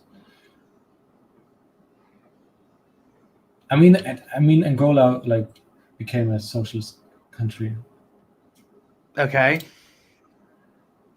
So I'm pretty sure they allied with the Soviets. Okay. And? So yeah, the point is, if that is an instance, and Cuba is another instance, and an instance of, wait a second, an instance of what? Of the Soviet Union and the United States competing over. You didn't establish that. You just said it allied with the Soviet Union. Oh, sorry. Yeah, there was a war. Cuba intervened. The Soviet Union did something. I can't remember what it was. Well, it sounds like you're kind of hazy on these details, to be honest. So I don't yes, even. I'm more familiar with Cuba. Okay, so then you can use Cuba as your example. All right. First, it was almost the puppet state of the United States. Then there was the Cuban Revolution, and it joined the Soviets. Yeah, because there was a revolution. Yes. So it wasn't like they weren't scrambling for colonies. The United States, it was a semi-colony United States. There was a revolution, and then it could chart its own path after that. Mm-hmm. So that doesn't mean that, why would Cuba, if it wants to be free from influence of America? In fact, hold on. I don't mean to interrupt, but in fact, there was initially some cooperation between the two. Castro went to New York, I believe it was. So, but that degraded because of they ended up going up to the other side. So, Yeah, okay, but if you assume that they were not competing superpowers like you think they were not, then why would they go to the other side at all? What would matter? Well, Cuba wasn't part of the initial division, so it technically was, but it had a revolution, and so it became independent from the United States, and so it was free to chart its own path. You had a group of non-aligned countries that did the same thing. All right, so they were outside of this original sphere of influence. All right, so at least the countries themselves, if they have a revolution, can join the other side. If they have a revolution, or if they're if they're not aligned. All right, but that already includes that's the countries themselves. Yeah, if you have countries outside of the sphere of influence of the two, that country can make its own decisions. So what? Well, doesn't that mean that the basically that these parties are competing over that country? No. What does that have to do? How? How does that entail that? Cuba, it could say, all right, we still want to be allies with the United States, or we want to go over to the Soviets. Isn't there a competition there over Cuba then? No, Cuba's making that decision.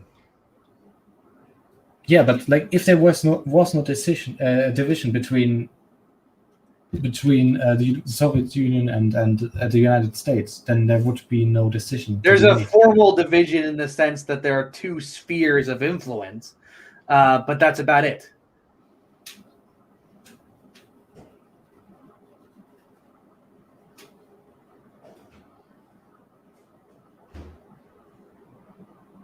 So in what sense are we having competition? Well, the Cubans could wanted to establish socialism and not capitalism. Well, number one, Castro didn't start calling himself a communist until later. So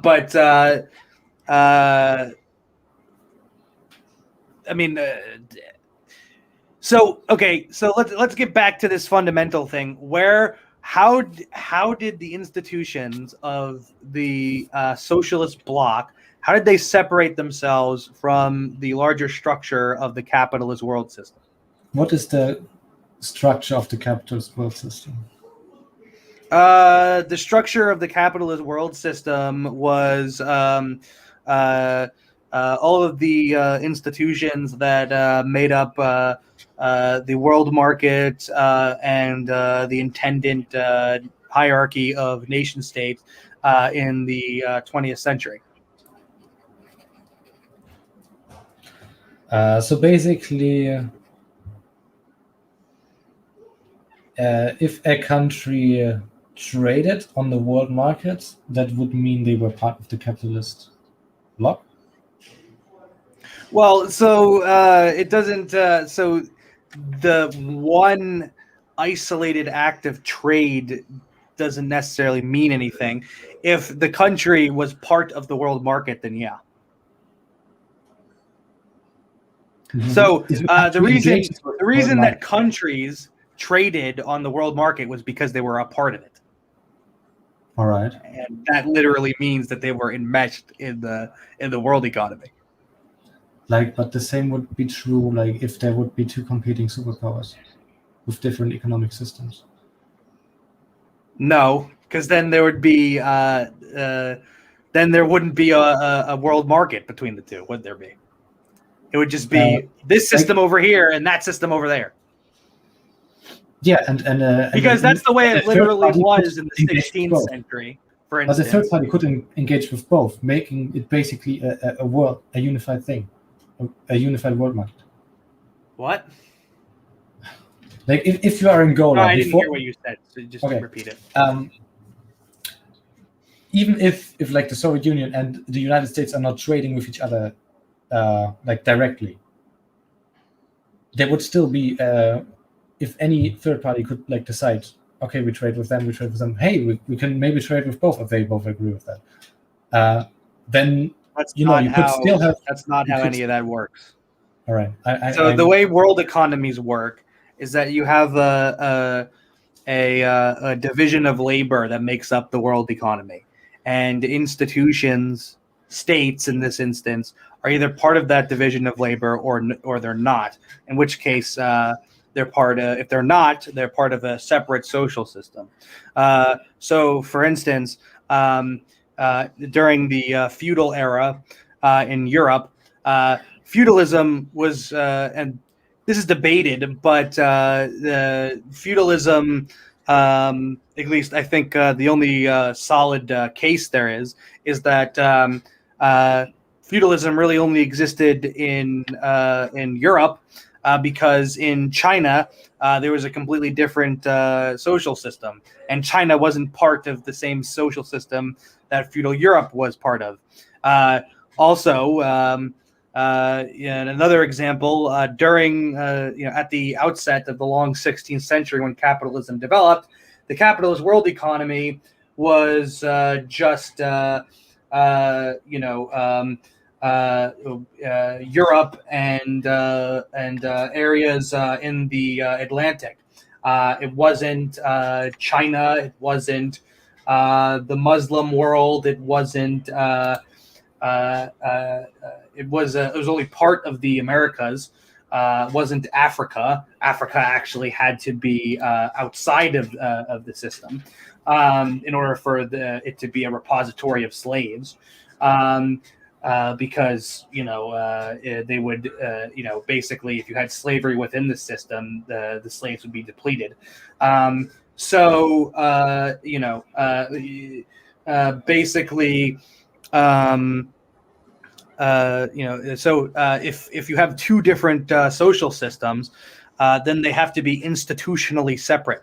So what was the institutional separation between the socialist bloc and the capitalist world system in the 20th century? The institutional separation, for instance, between a place like Africa and the capitalist world economy of the 16th century was that Africa needed to be left outside of the world economy in order for it to be a source of slaves for that world economy.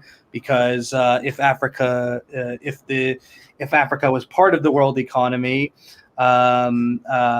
the world economy drew in Africa for slaves, those slaves would essentially be depleted as a reservoir of labor. So what was the institutional separation along those lines?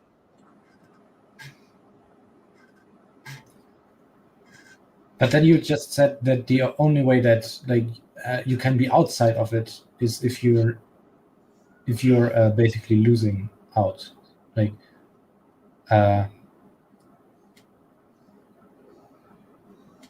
What? Africa, Africa was Africa was one part of the triangle slave trade, right? That was part of the world system at that time. Africa wasn't part of the world system. It was a reservoir of slave labor for the world system. Okay. But if Africa had to be excluded from the world system because if the reservoir of slave labor was integrated into the world system, the slave labor would become depleted and unproductive. I don't get that. Wouldn't it just be a supplier of the slave labor if it would be included? No, because so if the slave labor was if your reservoir of slave labor is within the system, then slave labor becomes a major part of the division of labor within the system. And the thing about slave labor is that you can only use it in a certain measure, because if you use too much of it, it becomes unproductive. Because the way slave labor works is you literally have to force the slaves to work. So you can only use it in a certain measure.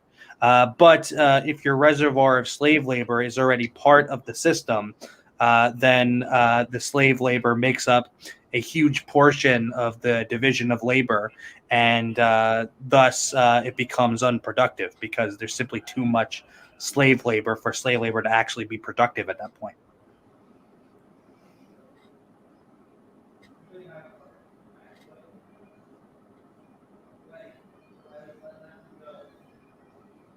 I don't see the difference. Difference between what? Why Africa is excluded in this case from the definition of world system. It was definitely a source of the slave labor. Just because but because it was a reservoir of slave labor, it had to be outside of the system. Because slave labor is only productive in a certain amount, right? So it's like I can eat apples and get nutrition from them, but if I eat too many apples, I could potentially get sick if that's all I eat, or if I, if I have no other source of nutrition, right? So the same is true of slavery, because slavery is only productive in certain amounts. Because you literally have to force the slaves to work. So that may be profitable within a limited range, but if slavery becomes a major element of the division of labor within the system, then it becomes unproductive, because it's no longer basically the returns from it become less than the cost that you're spending on it.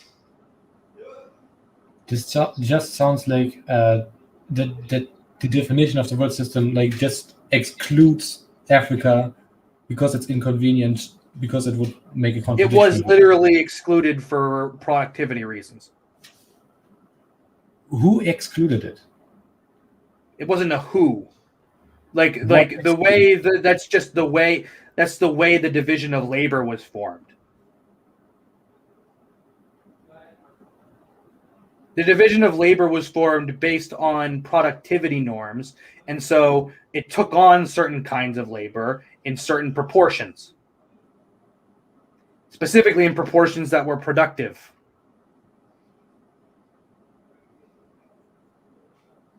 I can't follow. I'm sorry. Okay. All right. Well, I mean, that's a I guess that's a side thing. Yeah, but you get that if you had two different world systems, then they would have to be institutionally separate, right? I don't see why they were not. Okay, how were they? Like, what institution were they not separated from? World market. Yeah, but a world market like has different agents, like who all trade with each other. Yeah, but it's the world market is literally the product of the world economy. If you're outside of the world economy, you can't be part of the world market. Yeah, but even if you're not trading with another country like directly, you can still there can still be an intermediate agent who trades with both of us, and that would make the world market. No, that's just an intermediary. That's not like a world market. World market is a part of a world division of labor. But then there could never be a two competing world systems without even if you're excluding Africa from the world system during the times of the Atlantic slave trade, there was still trade between Europe and Africa. I don't know. Wait, hold on. Let me Google something real quick.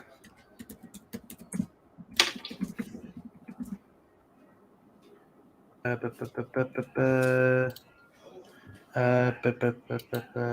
the state. Okay, yeah. So sorry. Go ahead. Just wanted to verify something. Anyway, go ahead. Say what you're saying. Yeah. If the world market it would still exist within parts of Africa still traded with Europe during the times where Africa was quote unquote excluded from the world system. What do you mean traded? They got slaves from Africa. Yeah, but also they also traded other stuff. Okay, I mean I'm not sure. So So I mean the issue is not the act of trade. The issue is in what sense. The issue is in what way the trade is going on. If the trade is part of a world market, then it is part of a world economy. You don't get a world market without a world economy, and a world economy is a world system.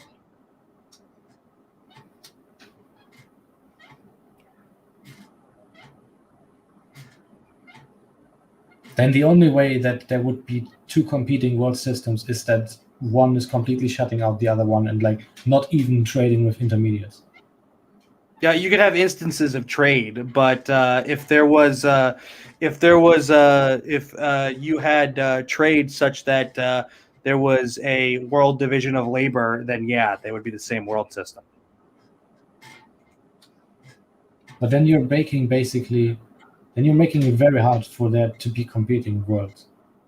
What does that mean? This is I don't know what you just because your case becomes harder to make upon these realities doesn't mean that's a problem for me. No, you're baking it into the definition so that there can. Well, yeah, because it's part of the recipe. No, you can then almost never have a competition. No, because we know that they did. Okay. We know that, for instance, Africa was not part of the world division of labor because of what I just said about slavery. We know that China was not part of it because China was a world empire. All right, but China was still connected to the world economy in that sense that not in the 16th century. Oh yes, they traded silver. No, a fuck ton of silver. Yeah, there was. Yeah, okay. So getting bullion from China does not mean that it's part of the world economy. Why not? Because it wasn't part of the same division of labor. China was a world empire. So a world empire is not the same division of labor as a world economy.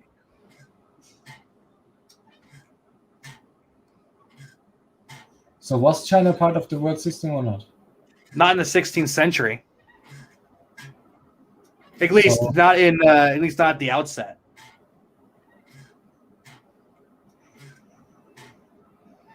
Because at the outset, it was just Atlantic colonies and Europe, and that would change with the especially with development of mercantilism and so forth. All right, so there were two world systems competing at the time, the one which is controlled by China and the one which is controlled by Europe? I don't know in what sense they were competing. They were just separate.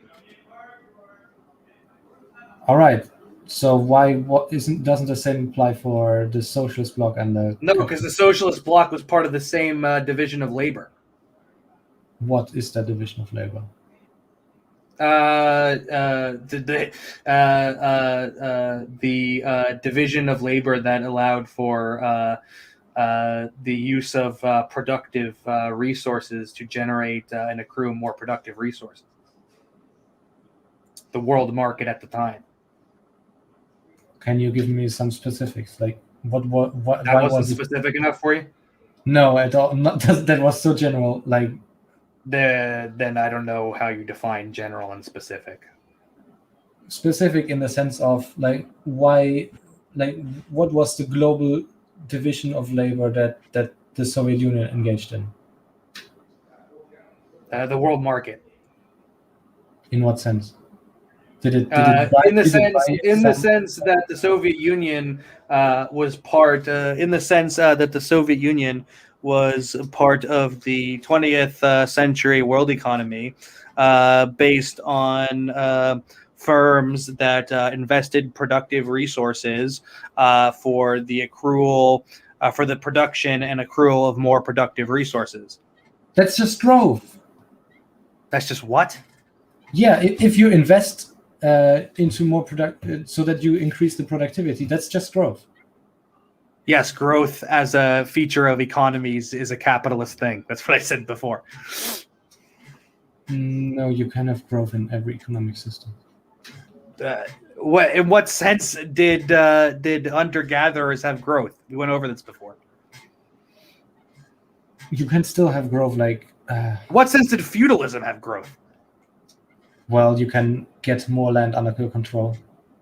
Yeah, but that wasn't like so. Yeah, so there might have been like power conquest, but that's not growth in the economic sense. The economics can remain totally stagnant just because you have more land. The peasant economies in Europe were like you almost always had the possibility to like cultivate new land because not all land was taken yet. So that was some growth feature which was always included in the peasant economy. How is that growth? You can accrue more land. Yeah, that's growth. How is it growth? So if you accrue more land, that doesn't mean that you are you're even getting more surplus. You could accrue shitty land, and it could yield less than the land you already have. Yeah, but you can also like cultivate productive land and yes, the cultivation of land specifically for productivity purposes is a feature of capitalism. No, it isn't. Yes, it is. If you have a high population in a peasant economy. Was there a high population in the parcelized feudal system? There were ups and downs. But you're when clearly talking about parcelized power. Yeah, and there were so there's an inherent limit on the population. Peasants running away under from the authority of a lord. Peasants from running away from their lords and cultivating their own new land in an area where there is no lord yet. That is a common thing that happened. Okay, what does that have to do with what I said? Well, it's expanding, it's growing, and it's not expanding feudalism because they ran away from the lord. And in the new area, they cultivate the land. More people settle there, and suddenly there is a new lord arising. Yeah, but that's not growth within the feudal system. What is growth in your sense then? Like growth as a feature of economies relies on capital accumulation. Then we just have completely different ideas of growth. Like I think growth is if numbers go up. That is No. the worst definition of anything I've ever heard in my life. I'm sorry, that was a joke. Oh, okay. Sorry. Like if you have population growth, you increase the working population. If you have growth of cultivated land, you have more potential to feed a higher population. You can have growth by how's it called? If you find more resources and you start exploiting them, like if you dig into mountains and get resources out of it, like you can make up more of those mines. Okay, now historicize that. At what period in history did expanding all of those factors of production become the main drive of the social system? Well, in capitalism. Exactly. But it doesn't mean that you didn't have that. Like the growth happened in all economic systems, but we just established that it happened specifically in capitalism. Yeah, but that was like a different kind of growth. It was capital accumulation in that case, but it like not all growth is capital accumulation. Wait, no, but you just said. So I just asked you, when did growth become a main feature of economies? You said in capitalism. No, I said you said the main driving force. Yeah, a main feature of economies. Well, yeah, but it still happened in others. So you could have the expansion or further exploitation of resources, but growth as an objective, that's something unique to capitalism. No, it can also happen in socialism, because if you expand the productive forces, you can also increase the realm of freedom that you. Why would you expand the productive forces under socialism? To reduce the working time. How would expanding productive forces reduce the working time? If you're going to expand productive forces, you need to produce more. Mm-hmm. Not the other way around. If you grow the productive forces, you produce more. That way around. What? If you to get more productive forces, you need to increase the duration and intensity of work. Or build more machinery, make it more efficient. How do you get the new machinery? By inventing them, building them. How do you build them? Well, of course, you need to invest stuff in them to build them. Well, no. But what is the process by which you build new machinery? Well, first you design them. No. The physical act. What is that called? Work. Yeah. So in order to have a significant expansion in productive machinery, you need an increase in the intensity and duration of work, which means expanding the working day. And then you decrease it if you implement the machinery again. Wait. So the idea is to create. The idea is to you're expanding the working day so that the result of that will be that the working day is reduced. I don't get it. You don't expand the working day. You never expand the working day. For significant expansion of production, yeah. You increase the capabilities of your work by using machinery. That means you produce more. Yeah, but simply inventing machinery doesn't mean expanding the productive forces. The productive forces can be at the same level, but you just invent new methods of production tailored more specifically to your goals. But then you already make your work more powerful in that sense. That is already an expansion of the productive forces. Not on a net level. So you can. Yeah, When you're talking about the productive forces, you're talking about the net level. All right, but okay, because I was. So if I simply if I invent a labor saving device that accomplishes the goal of saving labor. That doesn't necessarily mean productive forces have expanded. Actually, if you're talking about labor-saving devices, it would mean that you're reducing productive forces in order to get meet certain goals with the least onerous technology. You increase the capabilities of your work, so you produce the same amount with less work in the end. So that's what you mean Yes. with net productive force. That's not an expansion of productive forces. That's a innovation that allows Increase of reduction of working time. The productive forces themselves aren't expanded. I mean, the force of labor is stronger, so you kind of expand. No, it's reduced. Okay, I don't care. Then we can just talk about net expansion of productive forces, and then everything you said makes suddenly sense. Okay, great. Which does not mean that I did say anything different. Okay, great. So we just have a completely different explanation of the same word. Okay. That's fine. Okay, so getting resituating again. So what was the institutional separation between the socialist bloc and the capitalist world economy of the 20th century? Like, I still don't know why they were not separated. Well, what is the separation? Yeah, I don't know why they were not separated. Well, that's not an answer to my question. I'm asking you how they were separated. Yeah, I don't know. Like, there was the socialist bloc had like influence on how the production was run in their system, and the capitalists had to say something in the capitalist. Yeah, that was part of the informal agreements at Yalta. Basically, you do war reconstruction on your side, and we'll do it on our side, but we won't aid you, and we won't expect aid from you.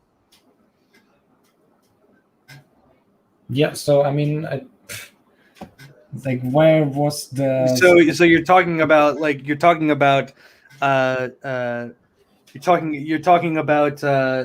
again the parameters of the agreement between the powers. Now, if you have a common economic arrangement, then I would say they were part of the same economic institutions. No, you can still have like competing things and make an agreement. What things were competing? The socialists and the capitalists were competing. That's not so.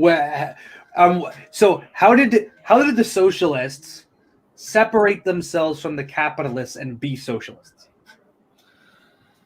They made their economy function in a different way. How'd they do that? They organized their economy in such a way that production was planned, that the production of surplus was set by that plan. So instead of the surplus arising from private contract, it was set by society as a whole.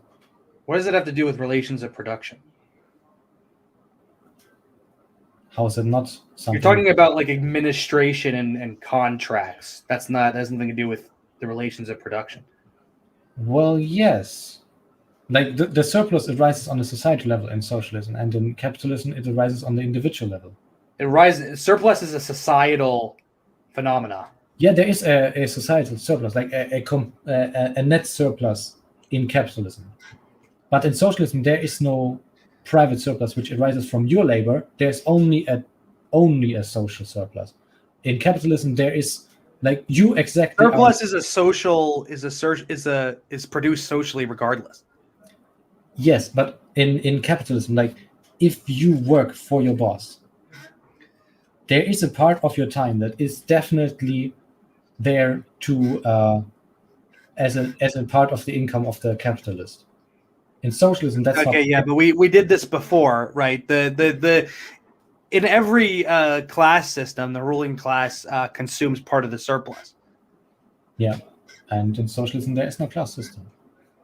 You don't think there was a class system in the socialist bloc? No. I mean, I guess we went over this before, but yeah, I know. But your argument for that was, oh well, you could see a Soviet apparatchik at the supermarket. Is that really like, you really think that that's compelling?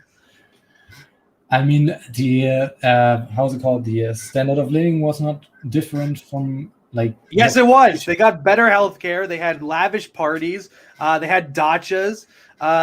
They had privileged consumption based on their control of production. The standard of living was definitely different. Not in a significant way. Like, none of the things that I said were significant. No. I don't understand your definition of significant. Let's say, for example, like a capitalist has multiple workers basically working completely for him. Like the income of a capitalist. If I employ 2 wage laborers in my business out of my basement, am I a capitalist? What, in your basement? Sorry, if I employ 2 wage laborers in a business out of my house, am I a capitalist? Yeah, if you employ them. Yeah, so it doesn't matter how many workers there are. Did they employ people for themselves? What are you talking about?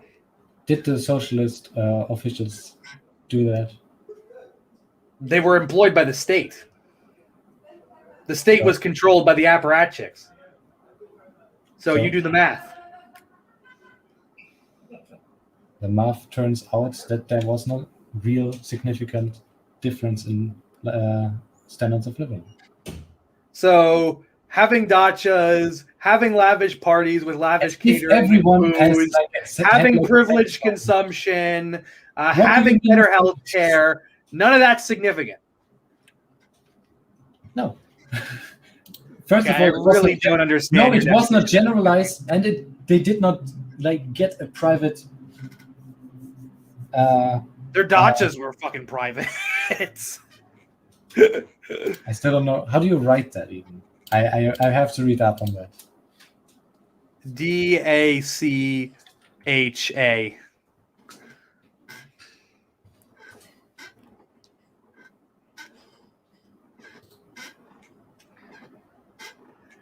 All right, I'm gonna read on that later. Okay.